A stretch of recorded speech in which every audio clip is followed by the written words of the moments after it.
Below, the carnival sprawled like a grotesque diorama, tents bulging and leaning at impossible angles, colors bleeding into one another like spilled blood. The sky above was a sickly green, unnatural, as if the world itself was twisted, reflecting the rot inside my own soul. A laughter began to grow around me, low at first, a sinister murmur curling through the night. It was the cursed laughter, the cruel soundtrack of this hellish place. Its timbre was mocking, layered with screams and sobs that seemed to rise from some deep, unnameable well of suffering. I pressed my hands against the cold metal of the gondola, knuckles white, eyes scanning the carnival below where shadows writhed and danced in impossible rhythms. The mirrors inside the gondola flickered, their surfaces rippling like disturbed water. Suddenly, the reflections fractured, shards of glass multiplying and twisting until they became a kaleidoscope of memories. Faces appeared, faces I had betrayed, faces twisted in pain and accusation. Their eyes bore into me, silent witnesses to sins I had long tried to bury beneath layers of denial. The fractured reflections felt like shards lodging in my chest, each one a stab of remorse and fear. The air thickened, and from the shadows emerged the ringleader. His figure was tall and impossibly thin, draped in a tattered coat that seemed woven from the night itself. His carnival mask was a grotesque caricature, twisted into a permanent sneer, eyes glowing faintly beneath its surface. He stepped forward with a measured grace, voice low and sharp as broken glass. "You have run long enough," he intoned, each word a blade. "The truth you hide festers beneath your skin. It is time to see yourself as you truly are." I wanted to scream, to turn away, but the weight of his gaze pinned me in place.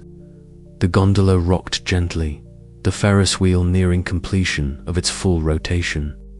The cursed laughter swelled, now joined by the manic cackle of the laughing clown, who suddenly appeared at the edge of the gondola. Its face was a grotesque mask of distortion, grin stretched impossibly wide, eyes hollow but burning with cruel amusement. "Remember," the clown hissed, "there is no escape but through the truth." The laughter crescendoed, then abruptly ceased, leaving a suffocating silence that pressed against my eardrums. I was alone with my memories, my sins, and the unbearable weight of what I had done.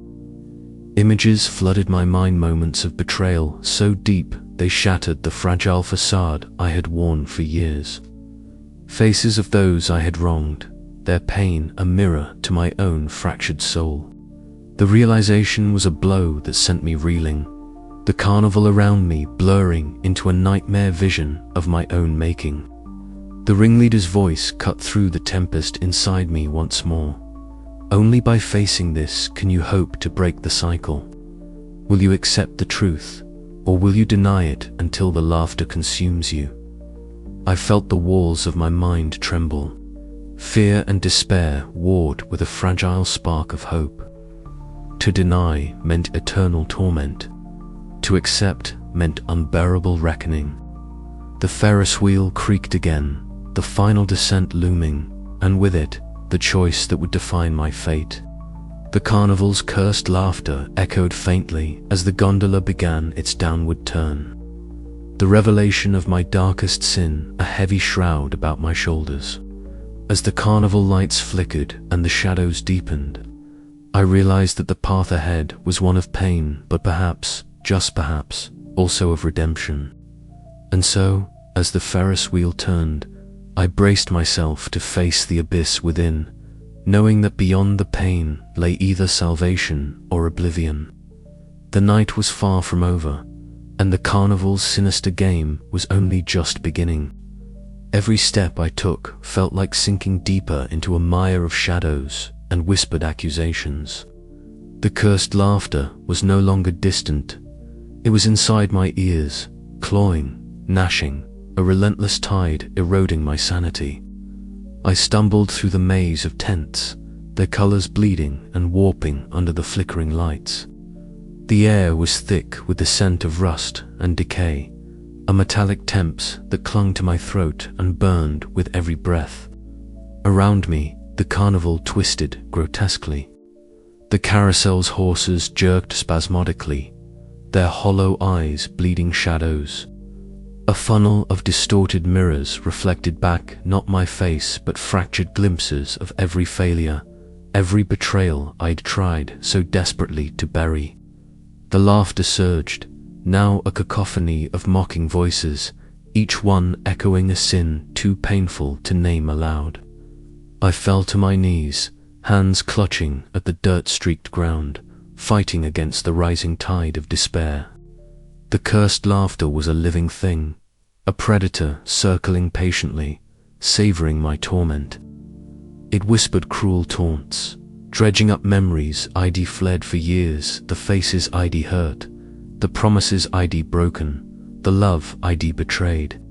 Then, through the madness, a figure emerged, pale, serene, silver hair shimmering faintly even in the dim light.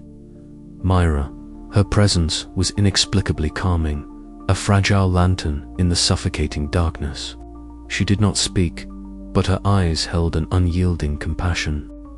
She raised a hand, a silent invitation to stand and face the storm rather than flee. The laughing clown appeared then, stepping out from the shadows with a grin so wide it seemed to split its face in two. Its hollow eyes gleamed with cruel delight as it circled me, its laughter ringing out like a death knell. The sound was 1,000 knives scraping bone. It mocked every ounce of hope I had left. Come now, it seemed to say, there's nowhere to run. I wanted to scream, to bolt away into the endless dark beyond the carnival's reach. But the laughter was inside me now, inside my blood and bones, a relentless reminder that the sins I carried were not specters to evade, but truths to confront.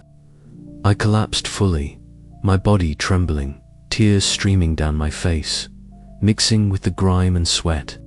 The cursed laughter twisted, warping into a mournful wail that echoed the breaking of my last defenses. In that terrible moment, I stood at a precipice, surrender to the endless torment, or gathered the shattered pieces of my soul and face what I had done. The carnival's nightmarish landscape pulsed around me, alive with judgment and despair. Yet beneath the crushing weight of punishment, a faint ember of something unspoken lingered, a possibility that perhaps this hell was not merely a prison, but a crucible for transformation. I clenched my fists, the dirt beneath my nails grounding me. The choice was mine. To run was to drown in cursed laughter forever. To stay was to walk through fire and confront the darkness within. And so, with ragged breath and haunted eyes, I rose. The breaking point was not an end, but a beginning, a threshold beyond which true reckoning awaited. The carnival seemed to hold its breath, the cursed laughter pausing for a heartbeat as if to acknowledge the shift. Somewhere, Mira's faint smile flickered, a fragile beacon in the encroaching night. I stepped forward, bearing the unbearable weight of my sins, ready to face the reckoning that would decide my fate. But even as I moved, the echoes of laughter whispered behind me, a reminder that the road ahead would be long, and the carnival's grip unyielding. Yet, amid this relentless storm of torment, a sudden stillness enveloped the space before me. It was as if time itself had hesitated. There she stood, Myra. Her pale figure emerged from the shadows, silver hair shimmering faintly in the flickering light of a nearby lantern. Her eyes, calm and steady, held no trace of the horrors that haunted this place. Instead, they reflected a quiet understanding, a fragile beacon of solace against the carnivalesque nightmare. I stumbled toward her, my heart pounding in a desperate rhythm. "Myra," I whispered, voice cracking under the weight of everything unsaid, everything buried. She offered a faint, enigmatic smile. You're closer than you know, but the path ahead, it will demand more than endurance.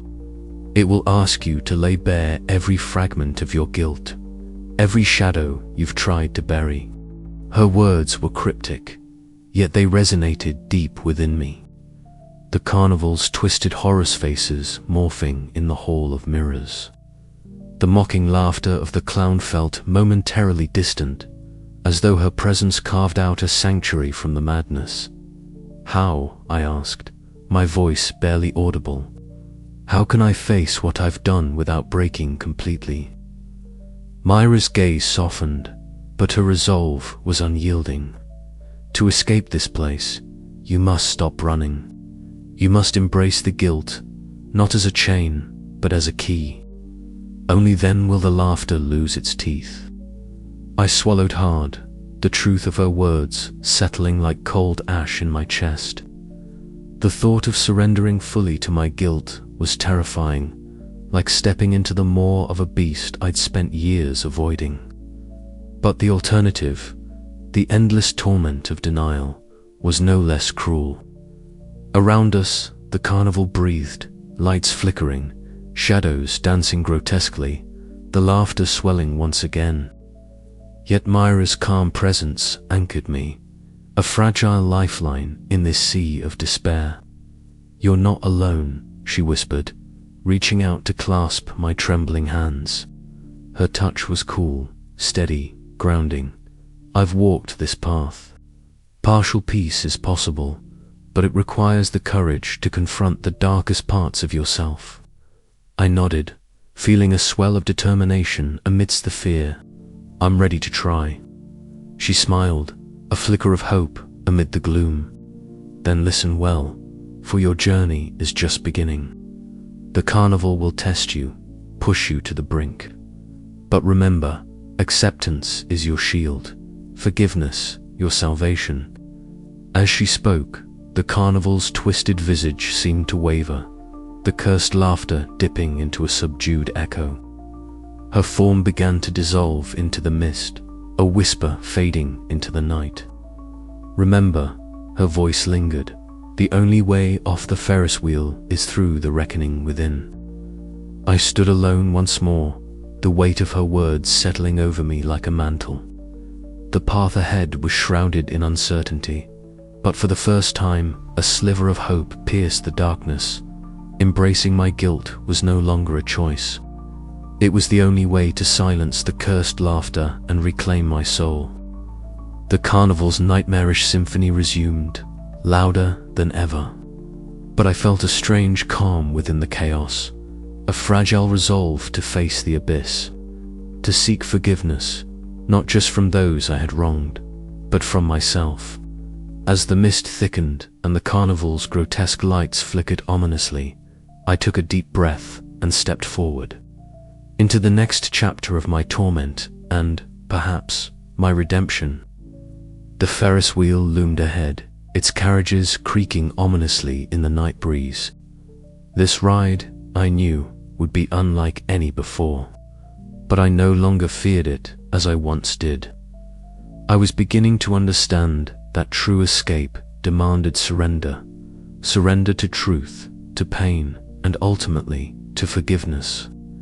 The cursed laughter echoed around me once more, but this time it sounded different, less mocking, more sorrowful, as if the carnival itself was acknowledging the first tremors of my reckoning.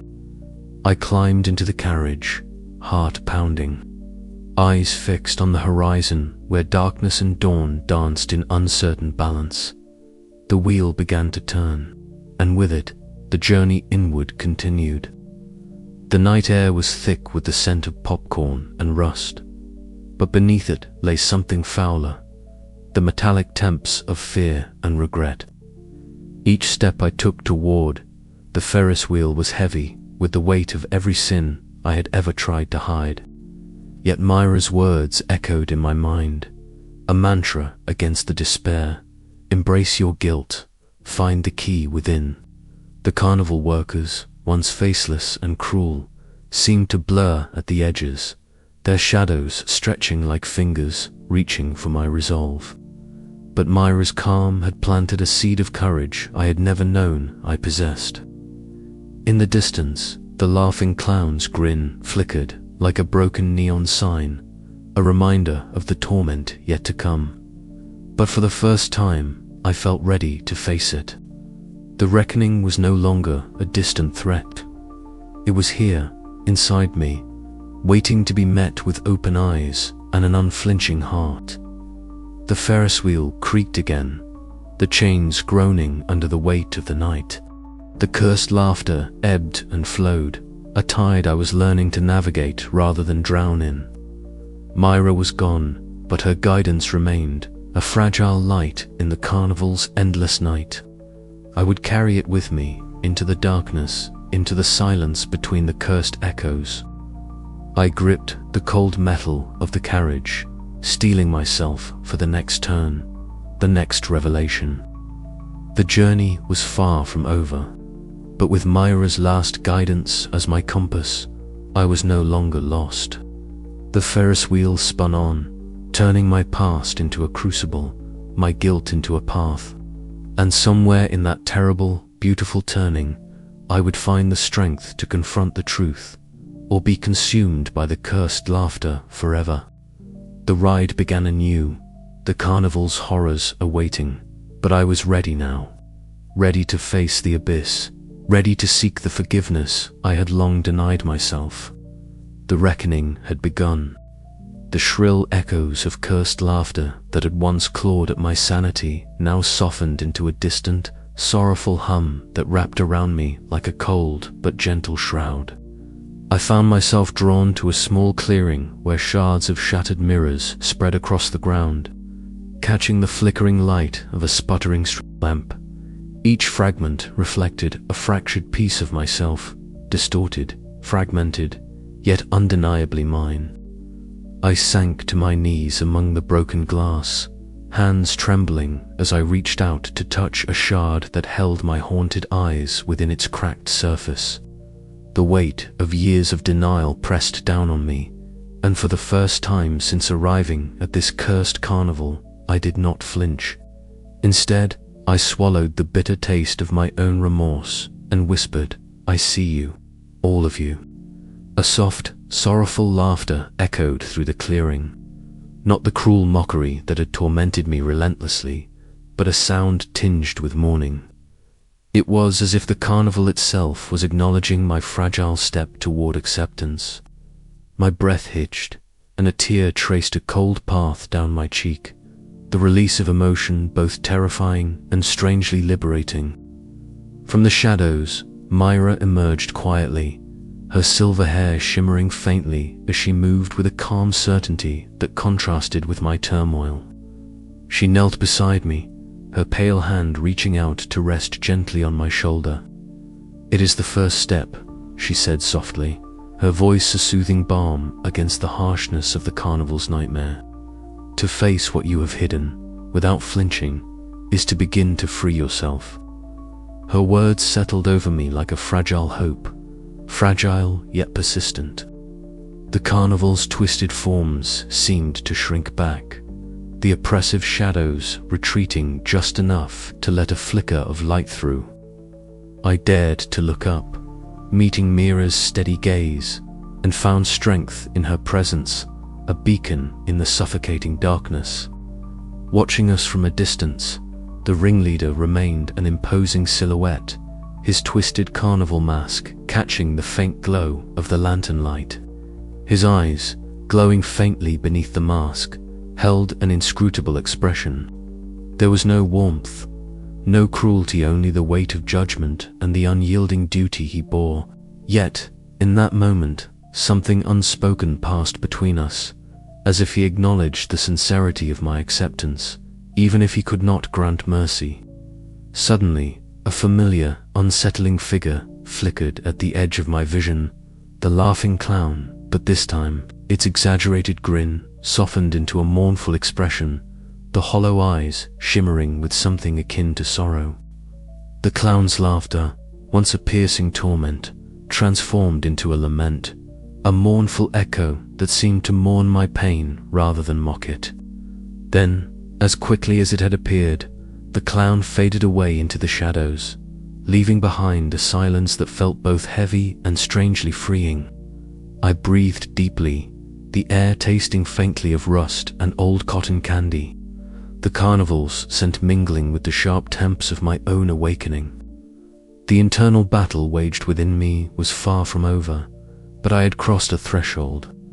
The punishment was no longer an external torment to be endured, but an internal reckoning to be faced. I accepted, I whispered, voice trembling but resolute. All of it.